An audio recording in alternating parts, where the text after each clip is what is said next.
વાલા બચ્ચાઓ, કેમ છો મારા હોનહાર બાળકો? ઓલવેલ મજામાં છો ને? લાસ્ટ આપણે અચળ પ્રવેગી ગતિના સમીકરણો મેળવ્યા. આજે હમણાં મારે તમને સમજાવવું છે દ્વિપરિમાણમાં સાપેક્ષ વેગ. આવો જ શબ્દ સાપેક્ષ વેગ, રિલેટિવ વેલોસિટી, સાપેક્ષ વેગ એક પરિમાણમાં ચેપ્ટર નંબર 3 માં સમજ્યા હતા. ખ્યાલ છે ને? સેમ વસ્તુ રિપીટ કરી રહ્યા છે. તો મારા વાલા ભૂલકાઓ, સાપેક્ષ વેગ સમજાવતા પહેલા આકૃતિ બહુ જ અગત્યની છે. મારી પાસે આવી રીતે એક યામ પદ્ધતિ છે. એની સાથે જોડાયેલો વર્ડ હું તમને કહું તો આને એ નિર્દેશ ફ્રેમ કહીશ. આને કહેવાશે નિર્દેશ ફ્રેમ.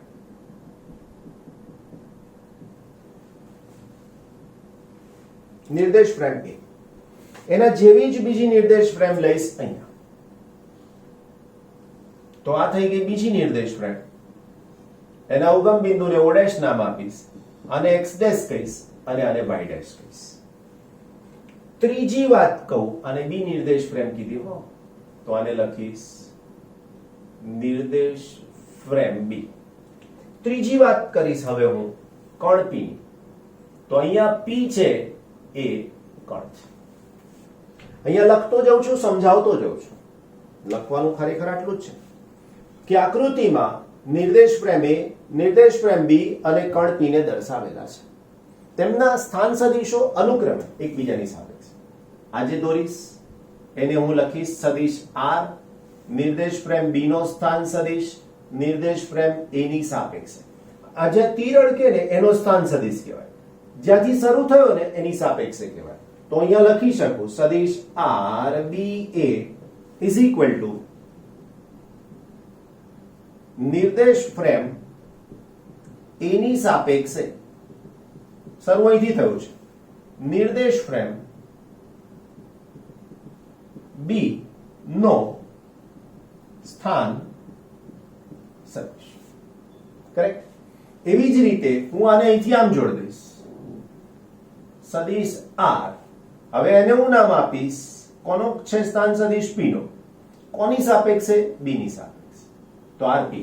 તો અહીંયા લખીશ સદિશ rp b.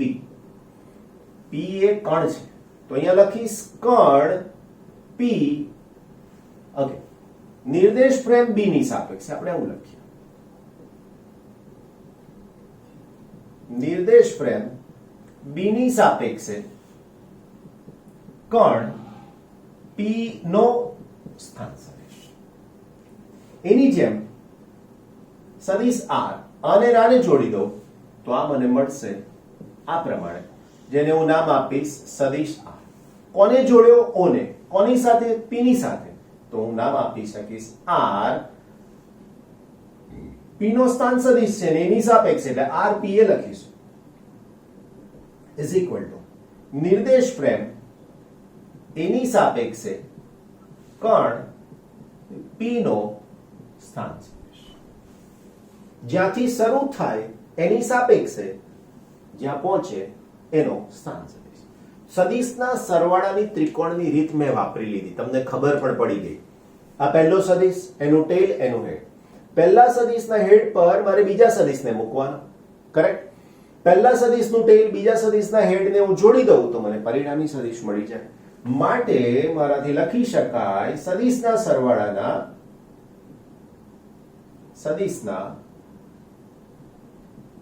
સરવાળાના ત્રિકોણના નિયમ પરથી. આની સાથે એટલે સદિશ r p a is equal to આ બેનો સરવાળો. તો સદિશ r b a પ્લસ સદિશ r p b. આના ઉપરથી, ઓકે, આને એક નંબર આપી દઈએ. આના ઉપરથી તમે આવું પણ લખી શકો કે સદિશ r b a is equal to, આને આમ પણ લખી શકો છો, તો સદિશ r p a માઈનસ સદિશ r p b. આવું પણ લખાય. આને આમ લાગે. કરેક્ટ? બીજી વાત, સમીકરણ 1 નું p ની સાપેક્ષે વિકલન કરતા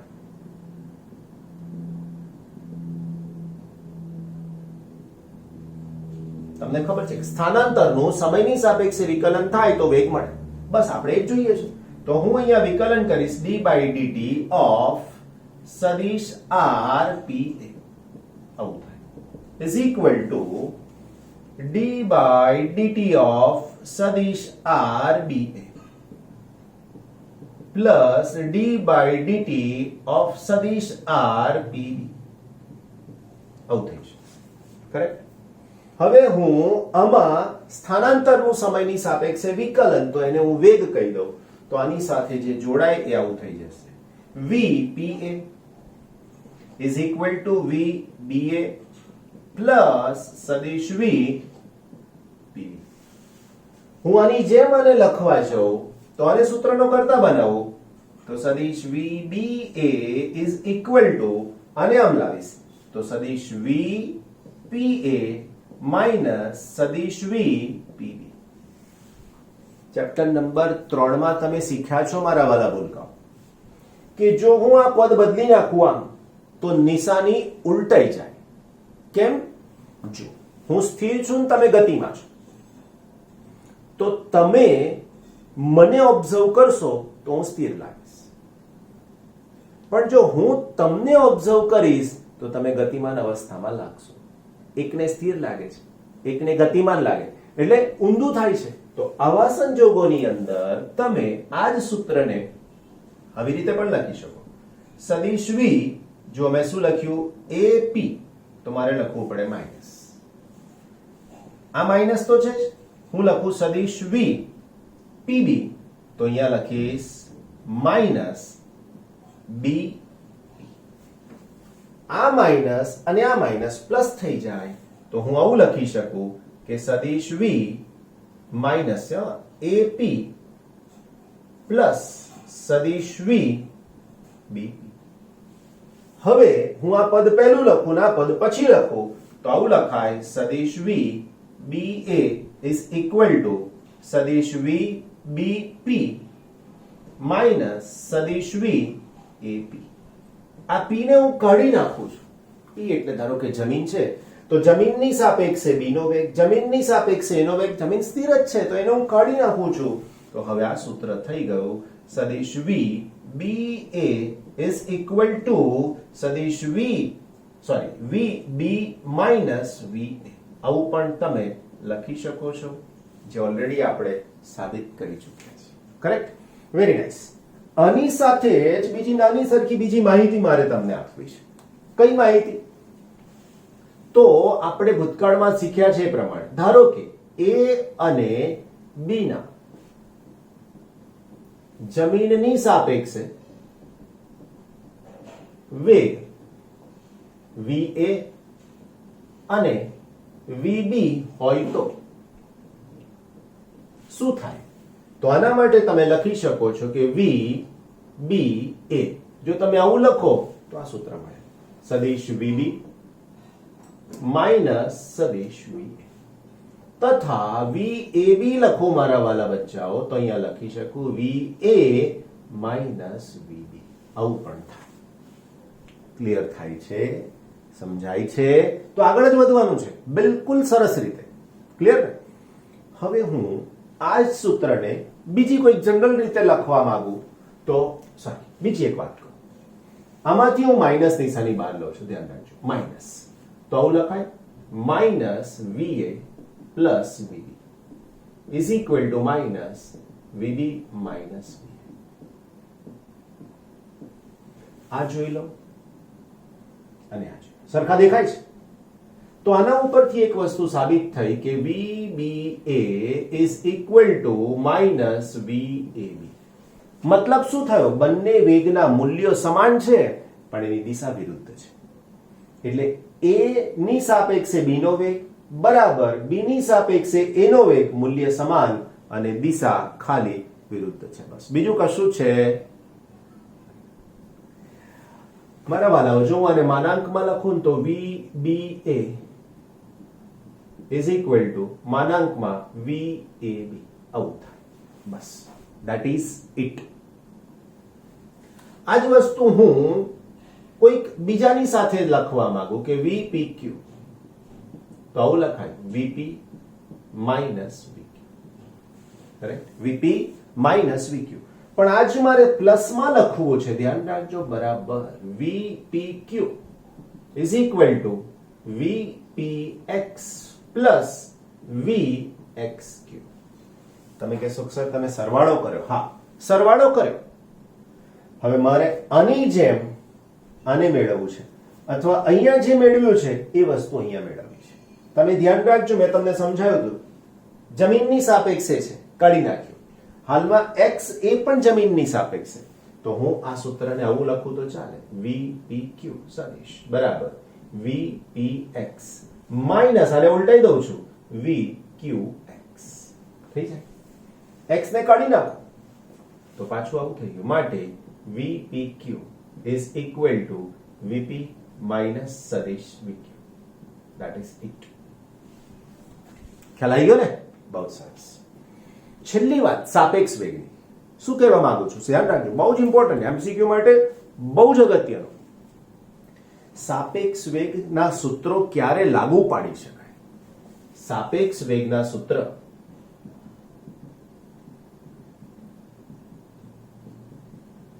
ક્યારે લાગુ પાડી શકાય? જે કન્ડિશન આપું છું એમાં લાગુ પાડી શકાય, તો એનાથી વિરુદ્ધમાં લાગુ ન પાડી શકાય. સૌથી પહેલી કન્ડિશન, પદાર્થનો વેગ પ્રકાશના વેગથી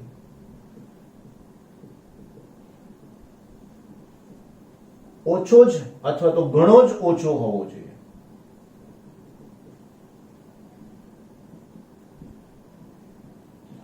જો પ્રકાશના જેટલો વેગ હોય તો સાપેક્ષ વેગના સૂત્રો લાગુ ના પડે. કેમ લાગુ ના પડે? તમે તરત પ્રશ્ન પૂછશો.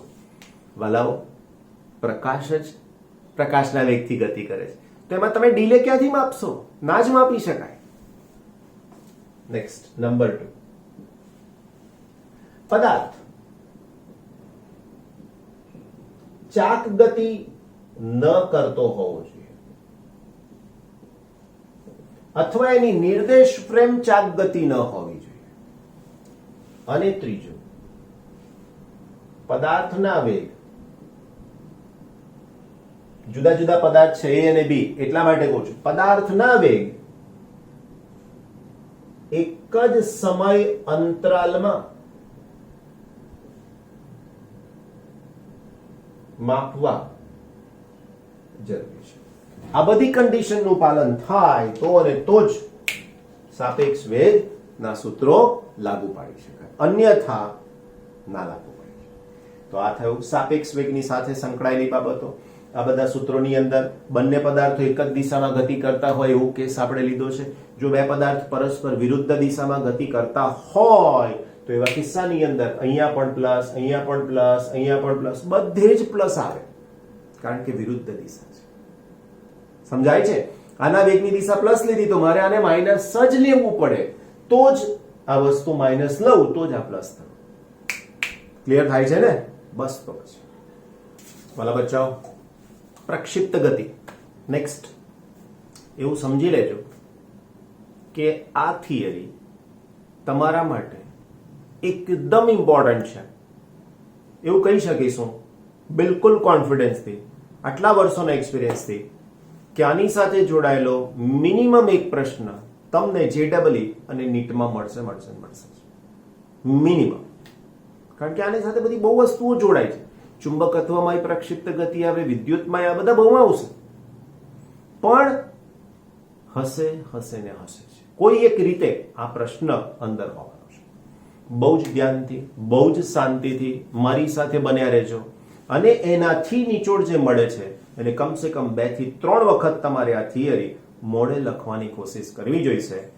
As a future doctors and engineers, IITians અને NITians, જો તમારા ખ્વાબ છે તો આવી બધી થિયરીઓને કી થિયરી બનાવવી પડશે તમને. અને આ સૂત્રો એકદમ કંઠસ્થ મોડે જ કરી નાખવા પડે, એને ડાયજેસ્ટ કરવી પડે, સમજવી પડે, વારંવાર રિવાઇઝ કરવું પડે. ઓકે, આગળ વધીએ. પ્રક્ષિપ્ત ગતિ શું છે તે? તેવું જે મુક્ત પતન સમજાયું હતું લાસ્ટ 3જા ચેપ્ટરની અંદર, સેમ વસ્તુ અહીંયા પ્રક્ષિપ્ત છે. તમે ઓલરેડી આ ગતિનો અનુભવ કરી ચૂક્યા છો, પણ ખ્યાલ નથી કે એને પ્રક્ષિપ્ત ગતિ કહેવાય. કોઈ પણ પદાર્થને આપણે આમ ફેંકીએ ઇવન બંદૂકમાંથી છૂટેલી ગોળી પણ હોય, કે ફૂટબોલના પ્લેયરે લાત મારેલી હોય, કિક મારેલી હોય, કે વોલીબોલનો પ્લેયર એને સ્મેશિંગ કરે, ગમે તે કરે, આ બધાની અંદર જે ગતિ થાય છે એ પ્રક્ષિપ્ત ગતિ છે. વ્યાખ્યા આવી રીતે છે: જ્યારે કોઈ પદાર્થને પૃથ્વીના ગુરુત્વાકર્ષી ક્ષેત્રમાં અમુક કોણે ફેંકવામાં આવે ત્યારે તે પદાર્થ નિયમિત સમક્ષિતિજ વેગ, સમક્ષિતિજ એટલે એક્સ દિશા, નિયમિત સમક્ષિતિજ વેગ અને નિયમિત ઉર્ધ્વ પ્રવેગ સાથે ગતિ કરે તો આવી ગતિને પ્રક્ષિપ્ત ગતિ કહે છે.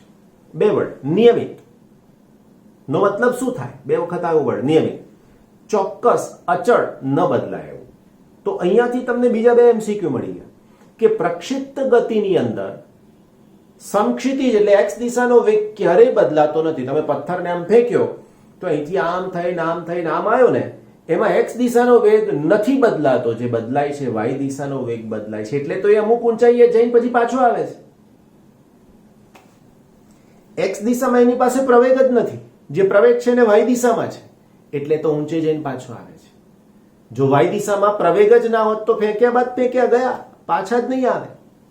અવકાશમાં આવું થાય છે, મુક્ત અવકાશ, ગુરુત્વાકર્ષણ બળ જ નથી ત્યાં આગળ, તો શું થાય મને કહેશો તમે? આ જ થવાનું છે. ક્લિયર? હવે આ પ્રક્ષિપ્ત ગતિની વ્યાખ્યા આપ્યા પછી એના ઉદાહરણ મેં તમને ઓલરેડી કહી દીધા કે ફૂટબોલનો પ્લેયર કિક કરે છે, ક્રિકેટના રમતમાં દડાને થ્રો કરવામાં આવે છે, આમ પણ થ્રો કરે કે આમ પણ કરે, થાય તો પ્રક્ષિપ્ત ગતિ જ. ઇવન બંદૂકમાંથી છૂટેલી ગોળીનો ગતિપથ પણ સુરેખ નથી હોતો, એ પણ પર્વલય આકારનો હોય છે. તમે કિક કર્યું છે ને ફૂટબોલના દડાને, બોલને, તો એ જે ગતિ છે એ જ છે અહીંયા આપણે સમજાવવામાં. રાઈટ?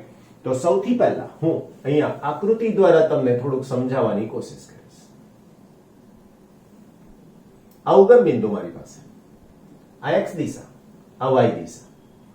પદાર્થને તમે અહીંથી ફેંક્યો છે તો આ ઊંચી જશે, મેક્સિમમ ઊંચાઈ પર પહોંચશે, ત્યાર પછી એ પાછો આવશે. Like this. આ ગતિપથ પર્વલય આકાર કહેવાય. 5 સમીકરણ આકારોના: સુરેખ, વર્તુળ, ઉપવલય, લંબ વર્તુળ કીધું છે ને, ઉપવલય, પરવલય, અતિવલય, આવા 5 સમીકરણ આપ્યા છે. આ પરવલય છે. પદાર્થને ફેંકવાની વાત કરી મારા વાલા ભૂલકાઓ. આ બિંદુ ઉગમ બિંદુ કહેવાય, એના આમ 0 0 થાય. અહીંયાથી પદાર્થને તમે ફેંક્યો આમ તો આનો વેગ છે એને v0 કહેવાય. આ ખૂણો થીટા છે, રાઈટ? તો આનો x દિશાનો ઘટક જો હું અહીંયા લખું તો મને મળશે v0 cos થીટા 0, અથવા cos થીટા પણ લખી શકો છો, રાઈટ? 0 પણ લખાશે. એવું અહીંયાની વાત કરું તો અહીંયા લખી શકાશે v0 sin થીટા 0.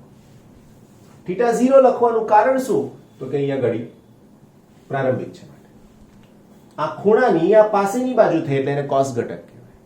આ ખૂણાની આ સામેની બાજુ થઈ પણ આટલી જ હોય એટલે એને sin ઘટક કહેવાય. ફરીથી એકવાર, આ સદિશનું મૂલ્ય કેટલું છે? તો કે v0. આ ખૂણાની આ પાસેની બાજુ થઈ એટલે એને cos ઘટક, અને આ કશું ના ખબર પડે તો તમે cos થીટાની વ્યાખ્યા લખો. cos થીટા બરાબર પાસેની બાજુના છેદમાં કર્ણ. મને પાસેની બાજુ જોઈએ છે એટલે પાસેની બાજુ એટલે આ ના છેદમાં કર્ણ, આ 90 ડિગ્રી છે, ધ્યાન રાખજો, 90. એની સામેની બાજુ એટલે v0 થયો, માટે પાસેની બાજુ બરાબર v0 cos થીટા 0. મૂકી દીધું. એવી જ વસ્તુ અહીંયા સામેની બાજુ છે તો sin થીટા 0 થઈ ગયું. એકદમ સરળતાથી સમજાઈ શકાય એવી બાબત. અહીંયા મારે આવું ઘણું બધું લખવું પડશે, તમને ના ખબર પડે તમે નોંધતા જ રહેજો, કોઈ મુશ્કેલી જ નથી. ઓકે, હમણાં રાખ્યું છે તમારી પાસે. હવે આ ગતિ સમજાવી, એના કેટલાક પ્રાઇમા ફેસી એટલે પ્રાથમિક સૂત્રોની મને તમને જરૂર પડશે, તો હું શરૂઆતમાં અહીંયા બધા પ્રાથમિક સૂત્રો સાબિત કરીશ. પછી જેટલા સૂત્રો મેળવવાના છે બધા અહીંયા આવતા જશે. પણ કેટલાક વધારાના સૂત્રો અહીંયા લખીશ, એ તમારે નોંધી લેવાના. અહીંયા મેઇન સૂત્ર આગળ વધશે.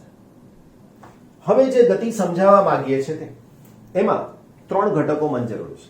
એક પ્રવેગના, વેગના અને સ્થાનાંતરના. બસ આ 3 ઘટક આવડે એટલે આખી થિયરી મોડે, કશું જ ગોખવાનું નહીં આવે. આ બધું બોલી ગયો લખવાનું હો, ત્યાર પછી આકૃતિ પણ એની સાથે આવશે.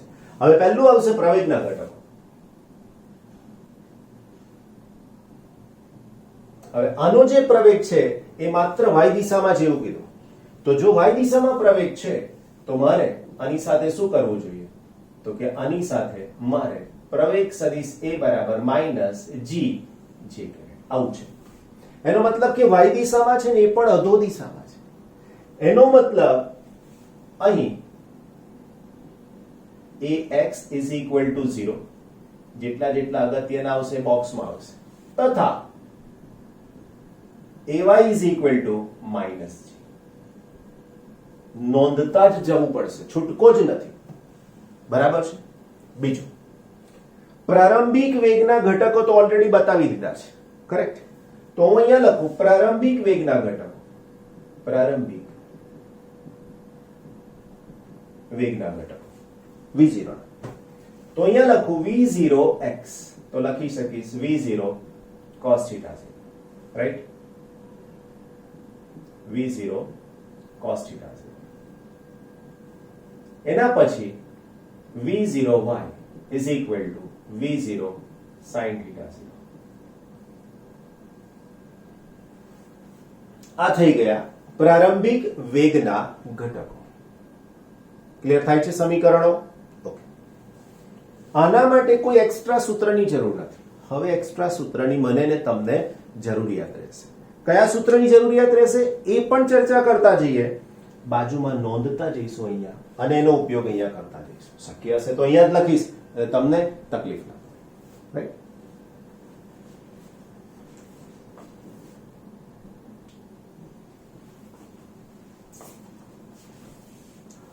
ઓકે બચ્ચાવાટી, કીધું એ પ્રમાણે પદાર્થની ગતિ ઉગમ બિંદુથી શરૂ થાય છે. પદાર્થ ઉગમ બિંદુથી ગતિ શરૂ કરે છે માટે એનો x0 યામ 0 અને એનો y0 યામ પણ 0, રાઈટ? એના પછી t સમયે પદાર્થનું સ્થાન, એનું સૂત્ર લખું x બરાબર x0 plus v0x into t plus 1/2 ax into t square. હવે આની અંદર મારે અહીંયાની કિંમતો મૂકવાની રહેશે, સમજજો છો. માટે x બરાબર x0 0 છે, v0x v0 cos theta 0 into t plus 0. કેમ? તો કે ax ની કિંમત શૂન્ય છે માટે. તો હવે મને x નું સૂત્ર શું મળશે? તો કે x બરાબર v0 cos theta 0 into t. તો આ મારી પાસે થયું x નું સૂત્ર. એના પછીની વાત, આવું જ સૂત્ર હું y માટે લખું તો y0 v0y into t plus 1/2 ay into t square. બધી જ કિંમતો પાછી આની અંદર મૂકીશ તો માટે મને y નું સૂત્ર મળશે y00 પ્લસ v0y, તો અહીંયા લખીશ v0 sin theta 0 into t plus ની જગ્યાએ આવશે માઈનસ 1/2 ay ની જગ્યાએ આવશે minus g t square. y બરાબર v0 sin theta 0 into t minus half gt square. તો આ એક મને અગત્યનું સૂત્ર મળ્યું. નંબર બધાને આપી દેવાના છે પણ એમાં ઇમ્પોર્ટન્ટ છે એને ખાસ નંબર આપીશું, રાઈટ? ઓકે. છેલ્લી વાત છે વેગના સૂત્ર. છેલ્લી વાત છે વેગના સૂત્ર. તો લખી શકીએ પદાર્થના વેગના ઘટકો માટે. તો સૂત્ર લખું x લખીએ vx is equal to v0x into t plus ax into t. Sorry, v0x આ શેના ઉપરથી લખ્યું? તો કે v બરાબર v0 plus a. એના ઉપરથી લખેલું સૂત્ર છે. x દિશા માટે લખી રહ્યો છું. ખાસ ધ્યાન રાખજો ax તો 0 છે જ, તો હું અહીંયા લખીશ સૂત્ર માટે vx is equal to v0x, એનો મતલબ v0 cos theta 0. તમને અહીંયા પેલું બોલાયેલું વાક્ય ખબર પડી જવી જોઈએ કે એનો x દિશાનો વેગ બદલાતો નથી. જોઈ પહેલા જેટલો હતો એટલો જ રહ્યો છે. y દિશાનો વેગ બદલાય છે એ પણ તમને આના ઉપરથી મળશે. હું અહીંયા લખું vy, તો vy is equal to v0y plus ay into t. vy is equal to v0y, તો અહીંયા લખીશ v0 sin theta 0 minus ay ની જગ્યાએ minus g અને t. આ ખોખામાં જેટલા સૂત્રો મૂક્યા છે, બોક્સની અંદર બનાયા છે, એ બધા જ આપણા માટે અગત્યના છે. આ સૂત્ર ક્યાંથી આવ્યું, આ સૂત્ર ક્યાંથી આવ્યું, આ ક્યાંથી આવ્યું, એ તમને ના ખબર પડે ને તો તમારે આગળ અચળ પ્રવેગી ગતિની જે થિયરી છે ને, સદિશના સ્વરૂપમાં એના બે ઘટકો લખ્યા છે એ જોવું પડે. અહીંયાની ગતિનું વર્ણન બે સ્વતંત્ર ઘટકોના સંદર્ભમાં કરીશું. સ્વતંત્ર એટલે x દિશાની ગતિ પણ છે ને y દિશાની ગતિ પણ છે, એટલે એને સમતલમાં ગતિ કહેવાય. પદાર્થને તમે ફેંક્યો તો એક સાથે એના બે યામ બદલાય છે, જોઈ શકો છો. એક સાથે એના બે યામ x પણ બદલાય છે ને y પણ બદલાય છે. બસ એ જ વસ્તુની ચર્ચા આની સાથે છે. ક્લિયર થઈ રહ્યું છે? એ જ વસ્તુની ચર્ચા આપણે આની સાથે કરી છે. કરેક્ટ? નાઈસ. હવે મારે આની સાથે જોડાયેલા કેટલાક બેઝિક બે માર્ક્સના સૂત્રો જે છે પૂછાય છે પરીક્ષામાં, અને ખાસ કરીને એના જ બેઝ પર જે MCQ પૂછાય છે એ મારે તમને અહીંયા સમજાવવાનું છે. કરેક્ટ? વાલા મારા બાળકો, ગતિપથનું સમીકરણ મેળવ્યું છે. ગતિપથ એટલે આ દેખાય છે કેવો પર્વલય. બસ એ પર્વલય છે એવું ગણિતની રીતે સાબિત કરવું છે, મારે તમને સમજાવવું છે. એની સાથે સંકળાયેલી બીજી એક વાત કરી લઈએ કે પ્રક્ષિપ્ત ગતિની વ્યાખ્યા આપો એવું કીધું હોય તો શું કરવાનું? જ્યારે કોઈ પદાર્થને ગુરુત્વાકર્ષી ક્ષેત્રમાં ફેંકવામાં આવે ત્યારે તે નિયમિત સમક્ષિતિજ વેગ અને નિયમિત ઉર્ધ્વ પ્રવેગ સાથે ગતિ કરે છે.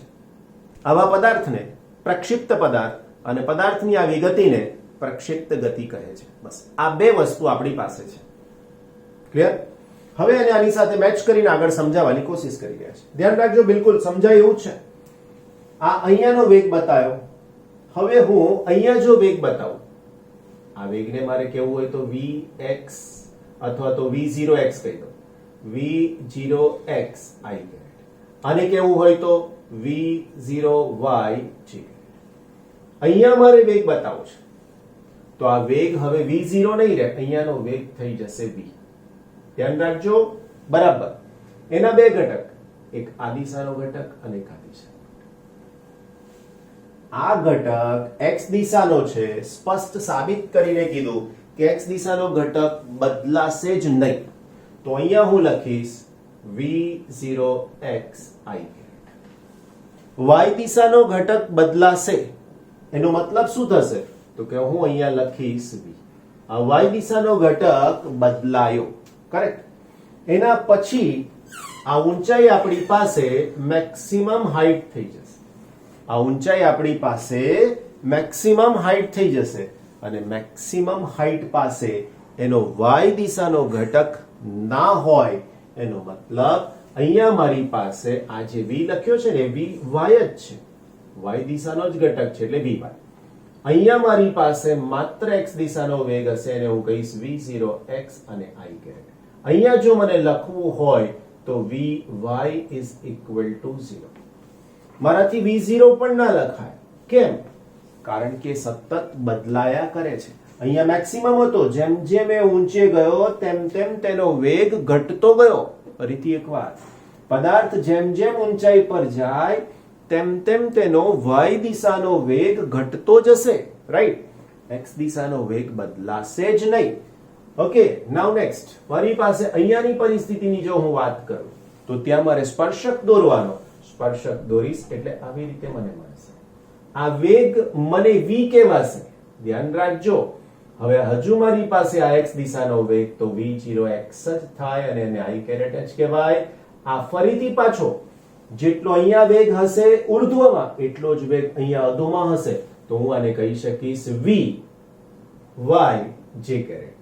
આ સદિશ v કરી દીધો છે. કોઈને અહીંયા j કેરેટ લખવું જ લખાય હો, બધી બહુ ભીડ થઈ ગઈ છે. ટેક્સ્ટ બુકમાં જોઈ લેજો જરા, રાઈટ? રેફરન્સ બુકમાં જોજો, આકૃતિઓ તો બધી સરખી જ હોય. અહીંયા તમે કહેશો તો આનો વેગ આ દિશામાં હોય મારા વાલાઓ, આ પણ v0 થઈ જશે. આ જેટલા વેગથી ઉપર ફેંક્યો તો સેમ એટલો જ વેગ મૂલ્ય દિશા વિરુદ્ધ, તો હવે આનો x દિશાનો વેગ પણ એટલો જ રહેશે, v0x i કેરેટ. અને મારા વાલાઓ y દિશાના વેગને જો હું બતાવું તો v0y j કેરેટ, પણ એ કેવો હશે? માઈનસ. આ વેગ અહીંયા લાગુ પાડવાનો છે, કરેક્ટ? ના, આકૃતિમાં ઘણા તો ખબર નહીં પડતી, એટલા માટે આટલું ડિટેલ મારે બોલવું પડે છે અને સમજાવવું પડે છે. બિલકુલ ફોકસિંગ રાખવું પડે મગજનું. ગતિપથનું સમીકરણ, ગતિપથનું સમીકરણ. હવે મારે ગતિપથના સમીકરણ માટે ક્યારેય કોઈ પણ ગતિપથનું સમીકરણ હોય ને, બે યામમાં હોય. કોઈ પણ બે યામ, કોઈ પણ સમીકરણ જોઈ લેજો. મારી પાસે પણ અહીંયા બે યામ હોવા જરૂરી છે. તો હું ગતિપથ y દિશામાં રચાતો હોય એવું માનું છું, તો y દિશાનું ગતિનું સમીકરણ ઉપયોગમાં લઉં છું. તો લખી શકીએ પ્રક્ષિપ્ત પદાર્થની ગતિ માટે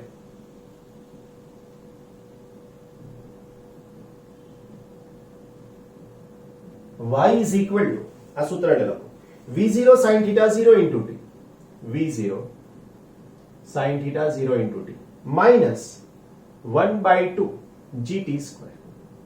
આ સૂત્રમાં આ t ની કિંમત મૂકવી છે. લાવીશ ક્યાંથી? તો કે અહીંયાથી.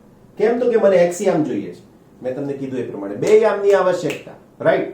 તો આ સૂત્રનો ઉપયોગ કરો. સૂત્રમાં x બરાબર v0 cos theta 0 into t પરથી t બરાબર x upon v0 cos theta 0 મૂકતા. બસ આટલું જ કરવાનું છે. તો હવે મારી પાસે સૂત્ર શું થઈ ગયું? તો કે y બરાબર v0 sin theta 0. આ t હું અહીંયા મૂકી દઈશ, તો એનો મતલબ into x upon v0 cos theta 0, correct, minus 1/2 g t નો સ્ક્વેર, એનો મતલબ કે x નો square upon v0 cos theta 0. Square છે તો મેં x નો સ્ક્વેર કર્યો, છેદનો પણ સ્ક્વેર આવશે જ, તો અહીંયા પણ સ્ક્વેર અને અહીંયા પણ સ્ક્વેર. v0 કેન્સલ થઈ જાય, sin theta upon cos theta tan theta થઈ જાય, તો y is equal to tan theta 0 into x minus 1/2 g upon, અથવા તો આખું આવી રીતના લખીએ એટલે તમને યાદ રાખવામાં તકલીફ ના પડે, g upon 2 v0 square cos square theta 0 into x square. બરાબર? હવે હું આની અંદર કંઈક ધારી લેવા માંગુ છું. શું ધારવા માંગુ છું? તો કે tan theta 0 બરાબર a g upon 2v0 square cos square theta 0 બરાબર b લેતા. માટે y બરાબર ax minus bx square. ખ્યાલ? આપણને ભૂતકાળમાં આ સૂત્ર ઉપરથી પણ દાખલા JEE લેવલના પૂછાયા છે, માનશો? JEE લેવલ આના ઉપરથી. હવે આ તો ડાયરેક્ટ યાદ હોવું જોઈએ. તમે કોક યાદ કેવી રીતે રાખવાનું? કે પરીક્ષા પૂછાય છે, યાદ તો કરવું જ પડે. સમીકરણ 2 એ પરવલયના સમીકરણ જેવું છે. સમીકરણ 2 પરવલયના સમીકરણ જેવું છે. માટે પ્રક્ષિપ્ત પદાર્થનો ગતિપથ પરવલય આકારનો હશે તેમ કહી શકાય. એક્ઝેક્ટલી સમજાય છે બાબતમાં કે કોઈ મુશ્કેલી પડે છે? મુશ્કેલી પડે તો પાછા જુઓ. હજુ નથી સમજાતું? યાદ કરી લો દિવ્યેશ. બરાબર? Very good. નાઉ નેક્સ્ટ આપણી પાસે બીજો શું છે? તો બીજો પ્રશ્ન એવો છે, પ્રક્ષિપ્ત પદાર્થને આ મહત્તમ ઊંચાઈ માટે લાગતો સમય શોધવો છે. નંબર 1 જોયું ને? નંબર 1, પ્રક્ષિપ્ત પદાર્થને મહત્તમ ઊંચાઈએ પહોંચતા લાગતો સમય TM. આ M એટલે મહત્તમ સમય નથી હો, મેક્સિમમ હાઈટ છે એવું કહીએ છીએ. હવે મહત્તમ ઊંચાઈ પર પહોંચવા માટે સમય જોઈએ છે, મતલબ પદાર્થની ગતિ y દિશામાં થાય છે. અત્યારે મારી પાસે ઊંચાઈની માહિતી નથી, સમયની માહિતી જોઈએ છે, ઊંચાઈની માહિતી નથી, તો હું બેઝિક સૂત્ર એનું જે y દિશાનો વેગ છે ને એને ધ્યાનમાં લઈશ. બરાબર? તો શું સમજીશું આની અંદર? તો અહીંયા આ સૂત્રનો ઉપયોગ કરીશું. રાઈટ? આની અંદર તો આપણે લખીએ Vy is equal to V0 sin theta 0 minus GT. સૂત્રમાં શું કરવું જોઈએ? તો કે Vy બરાબર 0. કેમ Vy બરાબર 0? યાદ કરો, મહત્તમ ઊંચાઈએ પદાર્થનો અંતિમ વેગ 0 હોય, એટલા માટે Vy બરાબર 0 તથા T is equal to Tm મૂકતા જવાબ થઈ જશે તમારી પાસે. તો Vy 0, V0 sin theta 0 minus GTm. અમારે આ Tm જોઈએ છે, તો હું આને લઈ આવું ડાબી બાજુ. તો માટે Tm is equal to ડાબી બાજુ લાવો. ઓકે, GTm ડાબી બાજુ લાવો. બસ એક સૂત્ર વધારે. V0 sin theta 0. કરેક્ટ? માટે Tm is equal to V0 sin theta 0 divided by G. બિલકુલ ઈઝી વેમાં મળી ગયેલું સૂત્ર થઈ ગયું, જે મહત્તમ ઊંચાઈએ પહોંચવા માટે લાગતા સમયનું સૂત્ર છે. કરેક્ટ? આ મહત્તમ ઊંચાઈએ પહોંચવા માટે લાગતા સમયના આ જે સૂત્રની વાત કરી એની સાથે સાથે અહીંયાથી શરૂ કરીને અહીંયા સુધી પહોંચવાનો સમય પણ શોધી રાખો. એને કહેવાય ઉડ્ડયન સમય અથવા તો કુલ ઉડ્ડયન સમય. એ સૂત્ર બે રીતે મેળવીશું, એક પદ્ધતિસર અને બીજું પદ્ધતિસર. સમજીએ. કુલ ઉડ્ડયન સમય. તમને કીધું કુલ ઉડ્ડયન સમયનો મતલબ શું થાય? તો કે total flight time. Gujarati word કુલ ઉડ્ડયન સમય, English word total flight time. Gujarati word કુલ ઉડ્ડયન સમય. તો આ કુલ ઉડ્ડયન સમય માટે મારે શું કરવાનું? ફરીથી, કુલ ઉડ્ડયન સમય માટે મારે શું કરવાનું? કશું જ નહીં કરવાનું. y નું સમીકરણ લઈ લેવાનું આપણી પાસે ગતિનું જે છે તે. રાઈટ? એમાં y શરૂઆતમાં કેટલા છે? 0. ત્યાંથી એ ફરીથી કેટલો યામ બતાવે અહીંયા? તો કે 0. y યામ શરૂઆતમાં 0, y યામ અંતે 0. તો એની સાથે સંકળાયેલું સૂત્ર આપણે આને લેવાની વાત કરી, તો હું અહીંયા લઉં છું એનું એક સૂત્ર, ધ્યાન રાખજો. કુલ ઉડ્ડયન સમય માટે બરાબર છે, આપણી પાસે હાલમાં આ સૂત્રનો ઉપયોગ કરવાનો છે. તો હું લખું છું y બરાબર v0 sin theta 0 into t minus half gt square. સૂત્રમાં શું મૂકવું છે? તો કે પહેલો હું મૂકીશ y બરાબર 0 તથા બીજું મૂકીશ t is equal to tf મૂકતા. તો આ 0, અહીંયા tf અને અહીંયા પણ tf. તો જવાબમાં શું આવશે? તો કે 0 is equal to v0 sin theta 0 into tf minus 1/2 gtf square. ખ્યાલ આવ્યો? હવે આ પદને હું લાવીશ ડાબી બાજુ, તો મને આવું મળશે, ધ્યાન રાખજો, 1/2 gtf square. રાઈટ? શું થયું? 1/2 gtf square is equal to v0 sin theta 0 into t. અને એની સાથે f. હવે આ એક tf અને આની સાથેના એક tf કેન્સલ થઈ જાય. ખ્યાલ આવ્યો? આ એક tf અને અહીંયાના એક tf કેન્સલ થઈ જાય તો હવે મારી પાસે એક જ tf બાકી રહેશે અને એનું સૂત્ર શું થાય? તો એનું સૂત્ર થઈ શકશે 1/2 GTF is equal to V0 sin theta 0. Correct? હવે આના ઉપરથી મને સૂત્ર કોનું જોઈએ છે? તો કે TF નું. તો TF નું સૂત્ર શું થશે મારા વાલા બચ્ચાઓ? તો TF is equal to આ તો G છેદમાં અને 2 ઉપર તો is equal to 2 V0 sin theta 0 upon G. જોઈ લો, એક્ઝેક્ટ આના કરતા ડબલ થઈ ગયો. પડી ખબર? એનો મતલબ કે અહીંથી અહીંયા પહોંચતા 5 સેકન્ડ લાગે તો અહીંથી અહીંયા પહોંચતા બીજી 5 સેકન્ડ લાગે. મેં તમને બે રીત કીધી હતી, આ બીજી રીત થઈ ગઈ કે પદાર્થને મહત્તમ ઊંચાઈ પર પહોંચતા જે સમય થાય એના કરતા ડબલ સમય, સોરી, એના જેટલો જ સમય એને નીચે આવવા માટે થાય, એટલે કુલ સમય આનો જે થયો હોય એની સાથે 2 વડે ગુણો એટલે કુલ સમય થઈ જાય, જેને કહેવાય ઉડ્ડયન સમય. Clear?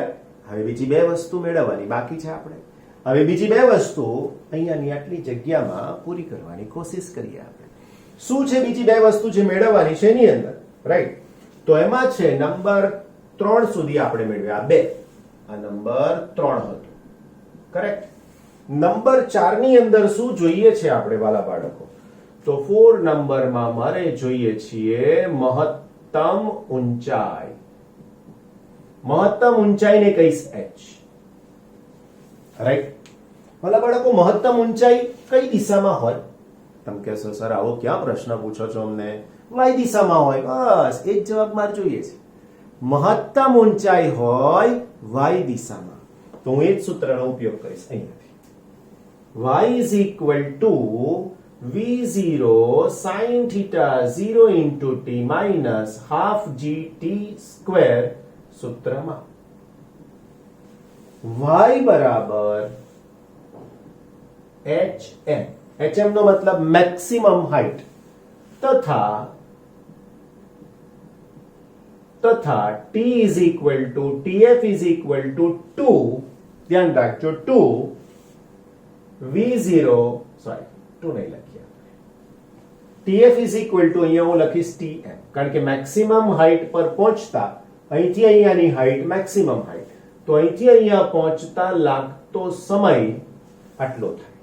t is equal to tm is equal to v0 sin theta 0 upon g. Right? ફરીથી એકવાર આ સૂત્ર લીધું y દિશાની ગતિ. y એટલે મહત્તમ ઊંચાઈ h, મેં કેપિટલ H લખી દીધો. એની જગ્યાએ તમે ચાહો તો hm પણ લખી શકશો. અહીંયાથી અહીંયા પહોંચવાનો સમય આ છે. તો હવે મારી પાસે સૂત્રમાં hm is equal to v0 sin theta 0, t ની જગ્યાએ લખવાનું v0 sin theta 0 upon g minus 1/2 g અને આ t નો સ્ક્વેર. તો હવે પદ શું થશે ખબર પડી તમને? v0 square sin square theta 0 upon g square. આ t નો સ્ક્વેર છે તો મારે આનો પણ સ્ક્વેર કરવાનો થાય, તો v નો square v0 square sin square અને g સ્ક્વેર. હવે શું થયું ખબર પડી? આ એક g આની સાથે કેન્સલ થઈ ગયા. રાઈટ? તો હવે h ના સૂત્રમાં તમને આવું મળી ગયું મારા વાલા બચ્ચા માટે.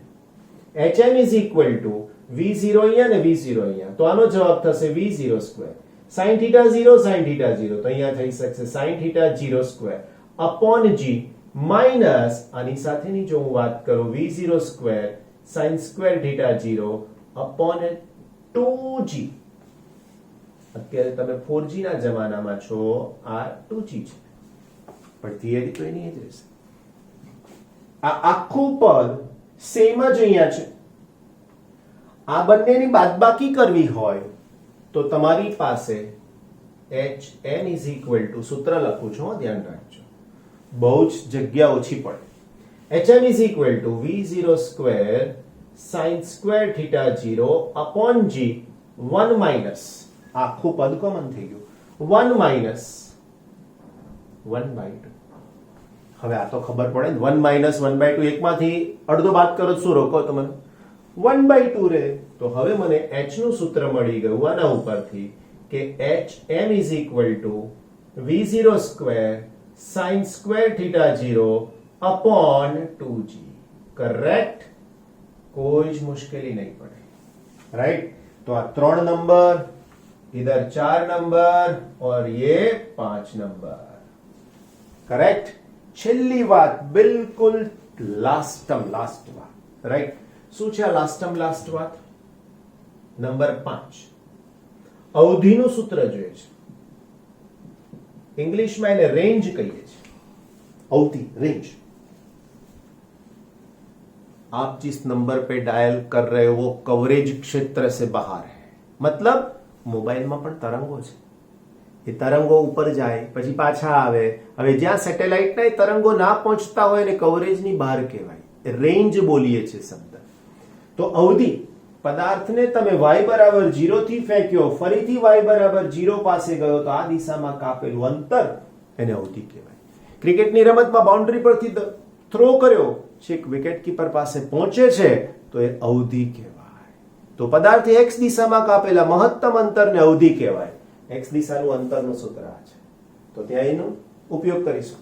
તો લખીએ x બરાબર v0 cos θ 0 into t સૂત્રમાં x બરાબર r તથા આ t કેટલા મૂકવાના? તો અહીંથી અહીંયા પહોંચવા માટેનો સમય, કહેશો મને સમય આ રહ્યો ઉડ્ડયન સમય. તો એના માટે હું લખીશ તથા t is equal to tf is equal to 2. tf is equal to 2 v0 sin θ 0 upon g મૂકતા. રાઈટ? આ કિંમત આપણે અહીંયા મૂકવાની રહેશે. 2 આ f છે, v0 sin θ 0 upon g મૂકતા. કરેક્ટ? તો હવે આ સૂત્રમાં x ની જગ્યાએ મારે લખવાનું આવશે r બરાબર v0 cos θ 0, t ની જગ્યાએ આ પદ into 2 v0 sin θ 0 ના છેદમાં g. કરેક્ટ? હવે હું આને થોડુંક રીઅરેન્જ કરું, v0 ને v0, તો મારી પાસે આવશે v0 નો સ્ક્વેર. ધ્યાન રાખજો, cos θ sin θ ને બે એને સાથે લઉં છું. 2 sin θ 0 cos θ 0 divided by g. આવું થશે. હવે મને આના ઉપરથી કંઈક માહિતી પાછા તમારે જવું પડશે મેથેમેટિકલ ટૂલ્સ. દિવ્યેશ સરે તમને એડવાન્સમાં શીખવાડી દીધું છે, જો તમે એનો ઉપયોગ કરો તો ઘણું બધું સહેલું થાય, ના કરો તો પાછા જુઓ તો સહેલું થાય. કરેક્ટ? તો ત્યાં તમને આવું સૂત્ર મેં શીખવાડ્યું છે. એની અંદર તમને એવું કીધું હતું કે 2 sin θ 0 cos θ 0 એના બરાબર sin 2θ 0 મૂકતા. યાદ કરો, સૂત્ર લખાય છે મેં આવા બધા.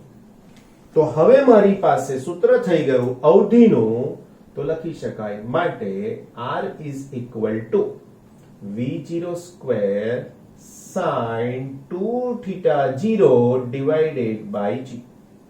તો આવા સૂત્રો આપણને મળી શકશે. This is equation number 6. આ આનો ભાગ છે. રાઈટ? તમને તમારી ટેક્સ્ટબુકમાં જે સમજાયું છે એમાં ઇન બિટવીન સ્ટેપ્સ છે જ. રેફરન્સ બુકનો શાંતિથી સારી રીતે ઉપયોગ કરો. જે જગ્યાએ કંઈક સૂત્રમાં ભૂલ લાગે છે, નથી સમજાતું, તો વેલકમ બેક. એક સરસ મજાનો ક્લિક હું ખસી જાઉં છું. લઈ લીધો? Very good. મારી હાજરીમાં આવે પાછું તમને એમ તો એક સર દેખાય છે, એના કરતા એમ પિક લઈ લો, બહુ જ સરસ છે. બધું જ ખબર પડે છે, થોડુંક મોટું કરીને જોવું પડશે.